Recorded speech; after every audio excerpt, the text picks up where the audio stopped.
more Wordle, Apple NFC payments, and Joe Rogan and Spotify. This is Mac Voices. This edition of Mac Voices is supported by the MacVoices Dispatch, our weekly newsletter to keep you up on all the latest from Mac Voices.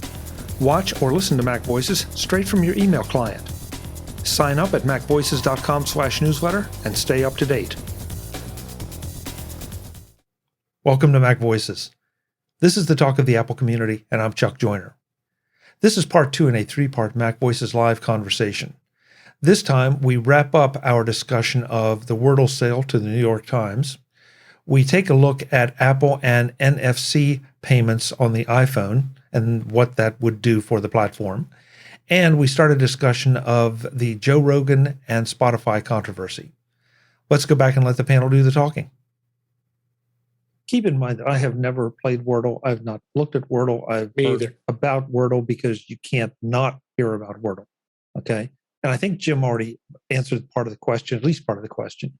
But if you can download it now, I mean, that means that there is a finite number of games or puzzles or whatever in this thing to play. Is that correct? And then after that, you'd have to go and, I guess, play the online version or whatever.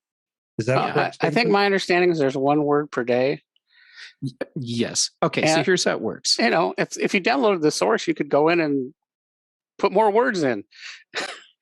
You know, I mean, what did New York Times buy? I guess they bought that domain name. You know, it's not a super complicated program that, you know, they could have duplicated that, but they're buying that name and that domain name, which has gotten a lot of publicity. Right. And they're working on a way to make sure that no one loses their stats as it transitions over. So will. It's a game where every day you get one 5-letter word, and you have 6 chances to guess the word, and you eliminate letters with each chance, and then it just keeps track of your stats. And so it's one word a day, and that's it. And and the list, it's like years worth of words. And they're only 5-letter words, and it's like, I want to say it's like 1,500 words or something. Sounds about right. Yeah. Okay. And they took out words that they felt would be too esoteric. So it's just a subset of 5-letter words in English. And so maybe once they run out of 1,500 words, then it's done, because there's only so many 5-letter words in English. You know, the other thing that'll probably happen is, you know, now the New York Times legal team is going to go after all of the clones and, you know, probably that kind of stuff. Oh yeah. And I mean, we've already seen, let's see, Apple already pulled all of the Wordle clones off the App Store. Right. After the New York Times announcement, I believe Google started pulling them off of the Android App Store. And this is without anyone throwing legal documents around. It was just like, okay, yep, gotta start yanking this stuff. Was there an official iOS app for it? I don't think there was. No. It's a web page, and that's it. Web page only, right? The UK web page, right?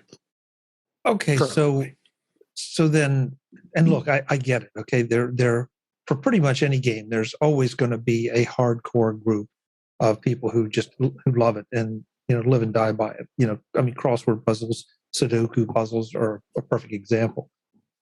Is this just burning bright? Is it just an internet fad and it's going to drop back to that? Happy Birds too.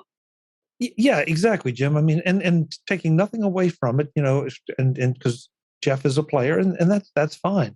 But I've been shocked at how at the attention this has gotten, both pre New York Times sale and post New York Times sale. It's like you sold, you know, the Magna Carta or something. That's why they say going viral. Yeah, well, yeah, I guess. There's that. Yes. Well, I think part of the reason why Wordle really took off is that Well, there's several reasons. There's probably a litany of reasons, but it's a very simple, straightforward game. You can't binge it, and it came at a time. It took off at a time when people really needed just look friendly escape, because look around us, pandemic.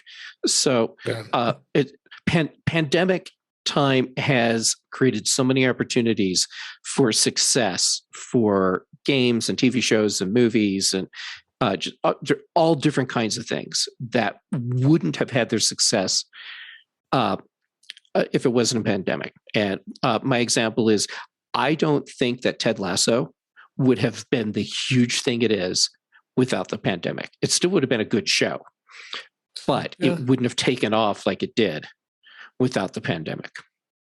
And you can send your emails to Jeff Gamet at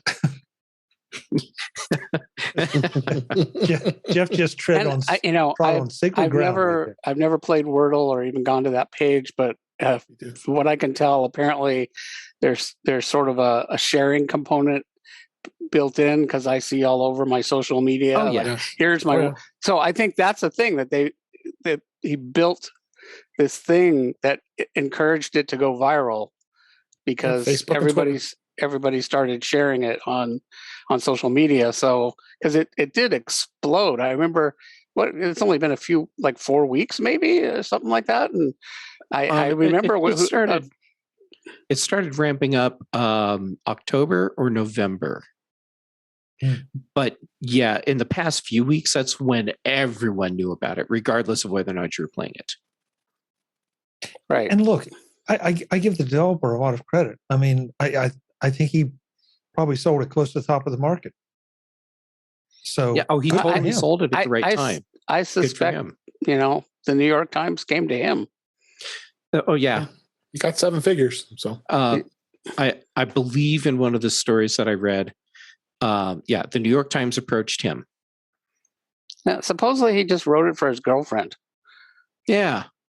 And he had no intention of it ever taking off. And then they shared it with a few friends, and that was it. So it's just like this small group of friends having this little social game thing. And but then those friends started telling a few people, and then it took off exponentially. It's kind of refreshing, because it didn't seem like he was trying to cash in on it. He wasn't trying to make an iOS game or, do anything. It was just like, there it is. I don't think he's changed it since it came out. No, he hasn't. So it's a cool story. I'm not much of, I don't like puzzles very much. So if I'm going to work my brain, I figure I'm going to do some coding, but, I think it's a cool story, and now it's got a fairy tale ending, at least for that guy. I mean, maybe not for Wordle players. Well, for now, we're okay. Now he's got to really buy his girlfriend a nice gift. Saying that I'm not a gamer, and so I don't really, but the news in the last week or so has been, this is sort of the small time news, right? Bungie got bought, and there's been like we're heading down towards there's going to be like only 2 or 3 game companies, and that's it. Well, Sony had outdo Microsoft what they did last week, so yeah. So they bought the company that Microsoft used to own. Yeah. It is one of those stories that I think almost needs to just be touched on, whether you play it or not, whether you don't play it or not. And I'm glad you guys took the time to explain it to us, because from what you've said, I know about the New York Times crossword puzzle. That's another one of those cultural touchstones that everybody probably knows about. I did not know that it had all these other word games. So this probably fits in there with that particular audience. It's a perfect fit with their game package. Yeah, and it solidifies their position as a word game thing. So there's an interesting story from last year that may tie into this eventually, is the New York Times, of course, their crossword puzzle, very famous, and they publish it online. And for a long time they published it in I don't know, some standard format for crossword puzzles, and they did this for like 15 years, and so companies like Daniel Jalcott's company, Red Sweater, and what happened to David? He's got black ink for the Mac, which is a crossword puzzle thing, and I guess a lot of his customers were also New York Times publishers. So they, apparently, and again, I don't do crossword puzzles either, but apparently there's something nice about the way black ink, helps you, do your puzzles. So people like to use that rather than using whatever app New York Times has. But I think it was last fall, New York Times decided to abruptly change the format, and they switched to a proprietary format and stopped publishing them in the standard format. So it's kind of like if instead of publishing your web pages in HTML, you say Facebook started saying, oh, you've got to use our special browser, and it won't work in any other browser anymore. And they even took all the old puzzles and took them down. So the kind of happy story ending, at least for Red Sweater customers, is that Daniel managed to reverse engineer the new format, and he did it really fast in a couple of days. So now Red Sweater black ink still works with New York Times crossword puzzles, but it's all using a non-proprietary thing, which the New York Times could change tomorrow if they felt like. It wouldn't surprise me if when New York Times went to their dev team and said, we need to change this, do proprietary thing, that those people were also black ink fans, and they're like, okay, fine. So they wrote the proprietary thing in a way that would be really easy for Daniel to reverse engineer. I don't think so. Well, in my head canon, that's what it is. I think that black ink is a gnat on the New York Times crosswords juggernaut. Oh, I'm sure you're right. And I did get a message from Dave. Power went out. Yeah. Oh, yeah. That's why we lost him. So he's still hanging out with us in the chat room, I assume, on his phone. This is your future, Chuck. Yeah, good. Thanks. Thanks. Better charge up all the batteries in the phones right now. This is why everything that I need for doing live streaming is all on battery backups. I was on this show once during a power outage. Yeah. Remember that? I did it in the iPad in my backyard. Oh, right. You did. That's true. Yeah. And it was getting dark. Unfortunately, the power came back. Yeah, Jim, you're hardcore. What can I say? So, I don't think I've missed the show since I first came on last January. I think you're probably right. I was late a couple times, and but we all are late occasionally. One other story before we get to, I guess, the big thing we were going to talk about. Listener Kevin sent me an email and pointed out that there are rumors that are currently Apple. I'm reading from his email. Rumors currently are that Apple may be writing a possible update to allow our devices to accept NFC payments. What's the chance this is part of their plans to allow third-party developers to use an alternate payment system? So I'm not quite sure how I see that, but it is interesting because if it's an NFT thing, they're going to have to NFC. Have to work with somebody. NFC. Yes, excuse me. I said NFT. Sorry, wrong. NFC. That does kind of open things up a little bit to dealing with other payment systems. So I'm curious to see what you guys thought about this. Do you think that NFC payments on an iPhone or iPad make sense? Is it a direction in which Apple would want to go? It has nothing to do with paying for software.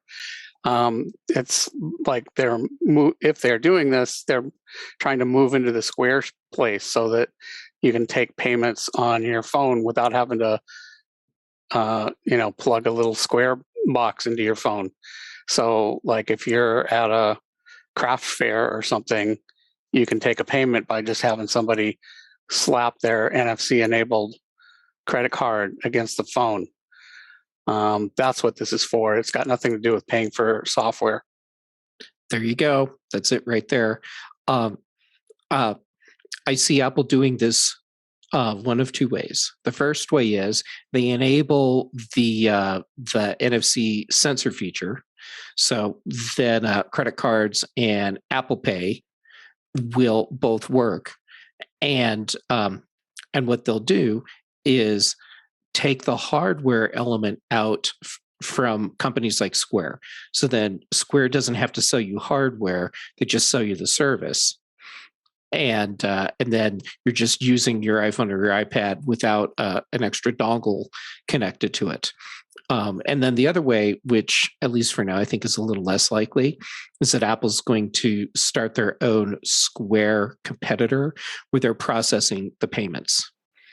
I mean, well, don't they have that through Apple Pay already? You can, people can Apple Pay each Apple other. Pay Cash, yeah, but that's that's a lot simpler than processing commercial transactions, because you're not having to keep track of taxes, and once you get into that space, now you need to set up the APIs so that your payment system can hook into like Shopify and WooCommerce.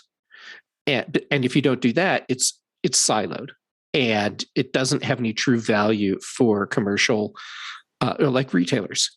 But Square, I mean, they have all the hooks so that they can hook into those payment systems, and I mean, Apple could buy a company that does that, but I think it's more likely they would just set it up where those other companies can hook into the hardware that Apple's already providing, and then just use their software and services.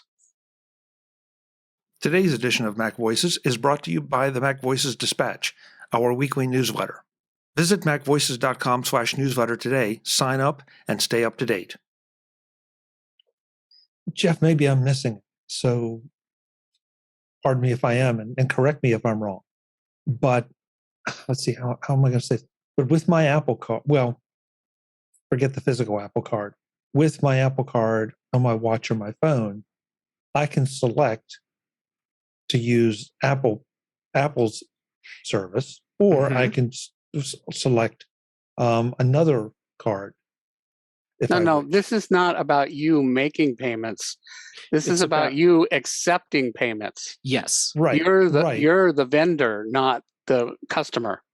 Right, but I mean, Apple. I guess maybe I'm still missing it, but Apple has those relationships with those other credit card companies.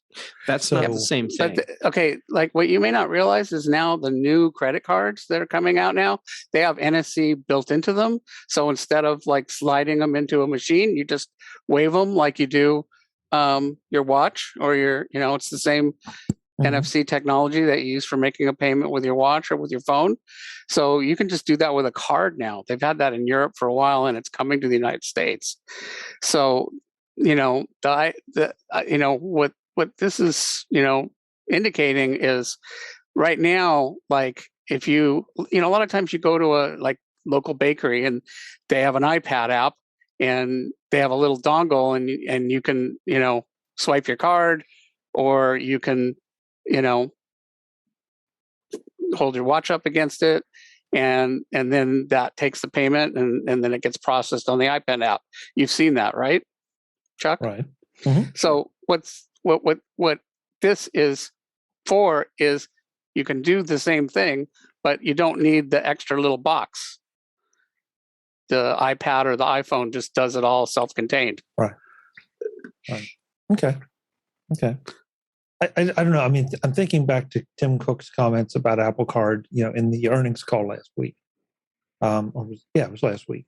And just that it seemed to be hinting around that there are bigger horizons for the Apple Card. And so, well, that could be, but that would be something else. Yeah. Yes, that would be something completely different, or at least disconnected from this thing where we're using an iPhone or an iPad to process a transaction. Well, Apple does many things. Yeah. Interestingly, on my iPhone, the NFC reader is broken, which makes me sad. Really? Why? How? I don't know. It just stopped working. And about 6 weeks ago, and the thing is, unlike most people, I was actually using it about 6 or 7 times a day, because I have this little device on my arm which measures glucose. And before this happened, I could just take my phone and it would read that onto the phone, and it just stopped working.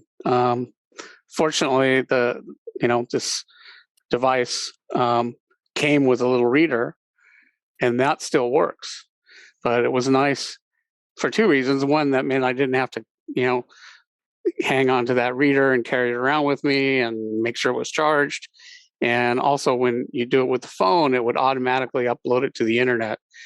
And I did eventually figure out that I am able to take that device and hook it with USB to my computer and manually upload it. It's kind of a pain. So I am still getting that. Have you tried downloading an NFC reader app and see if that works? So what I'm wondering is if there's some weird software bug that told your iPhone to stop talking through the system to NFC. I don't know. There's an NFC reader app. Yeah, there's a bunch. I did, install a new version of iOS. That didn't help. I've done, hard resets, and it always was, it never worked really well. Like the device that came with the thing, I just get it anywhere near and poof. Whereas the phone, I was always like, have to get it just right. And then sometimes I'd have to do it 2 or 3 times. So, it is an iPhone 8. So maybe they hadn't quite gotten it down. Okay. Knowing it's an iPhone 8, I just shared an app in our little private chat. Yeah, I see that. You should check that out. So I think NFC is just the system level NFC is much more reliable when you get up like to the iPhone 11 and newer. Jeff, do you mind if I put that in the YouTube chat? Oh, please. Yep. Okay. There you go, YouTube chat. Just so you know. Oh, Paul in the chat room says I have that too, and it works great. Everybody should have one. I don't know. Paul, do you mean the device that's what does he? What do you have? Or you mean the app? A device to monitor our glucose levels. Well, we do live in the United States, where we live on sugar, so we probably should all have. Yeah. Okay, Paul has now confused us. Okay, guys. So we're going to hit the big topic, and that is Spotify. And I'm really anxious to hear what you all think, because I may be coming at it from a completely different angle. And if you've been living under a rock, folks, you should know that Joe Rogan on his podcast had on a physician who, let's just say, was not in favor of vaccinations, and spread what is popularly being seen. And I'm saying that very carefully because I don't want to take a position here, but is as false information. And so Neil Young turned around and said he was pulling his he demanded Spotify pull all of his music off. Joni Mitchell demanded that she pull all of her music off. Let's see. I hope I'm pronouncing this right. Brené Brown, podcaster Brené Brown, put her podcasts on hold. And Prince Harry and Meghan Markle have expressed concerns over this. So I'm going to ask you guys, what do you think? I think that Spotify has picked a really weird hill to die on with podcasts. Spotify spent a lot of money to get the Joe Rogan podcast as an exclusive thing. So that is, by its nature, an endorsement of the show, regardless of what the content is.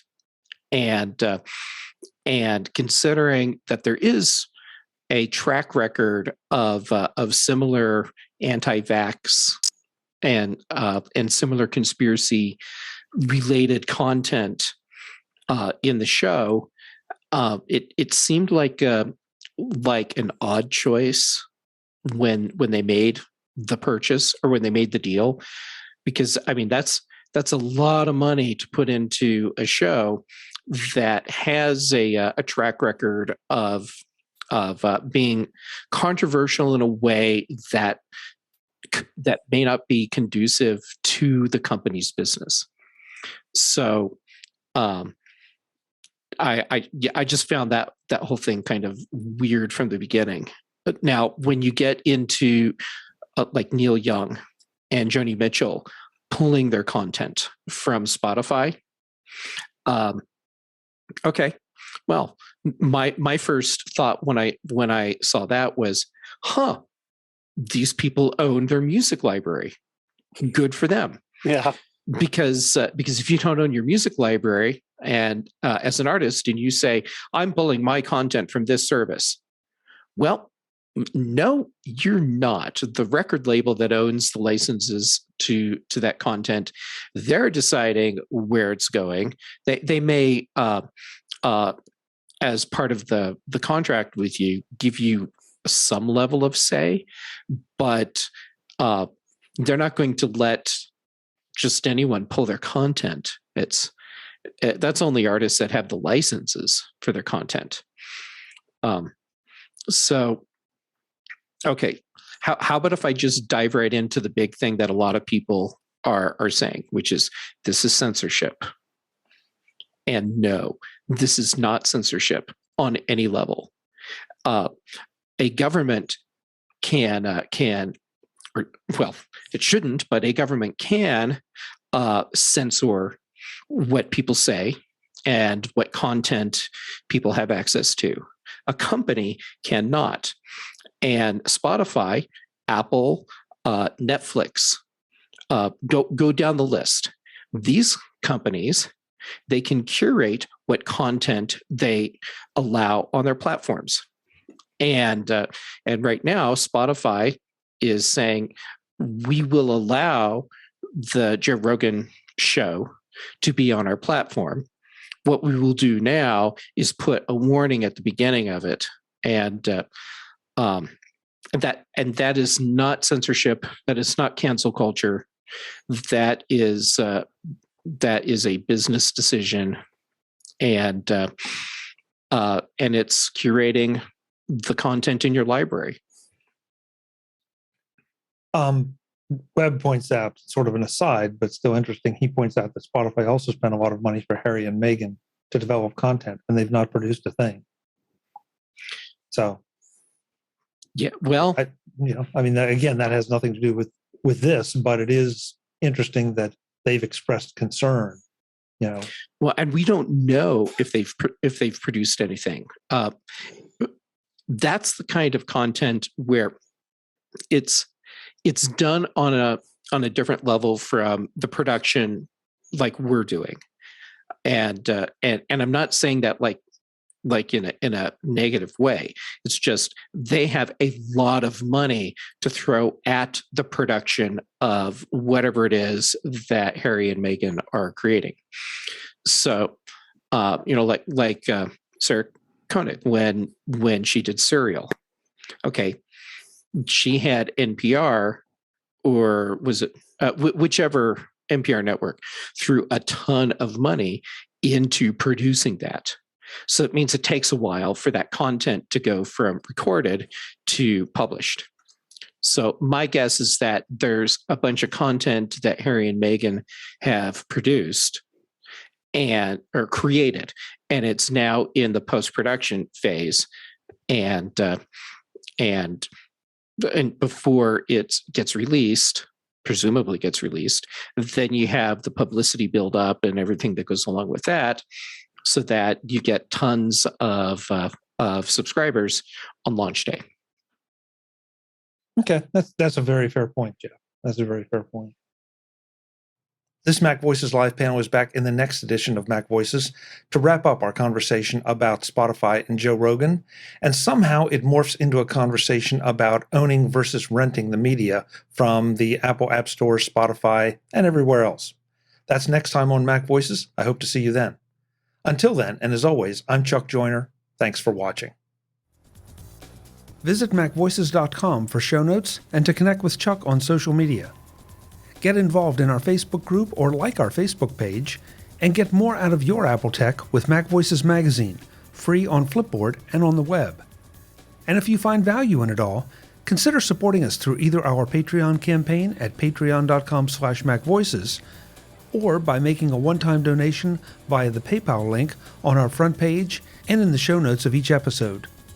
You will join these fine people who help bring you Mac Voices.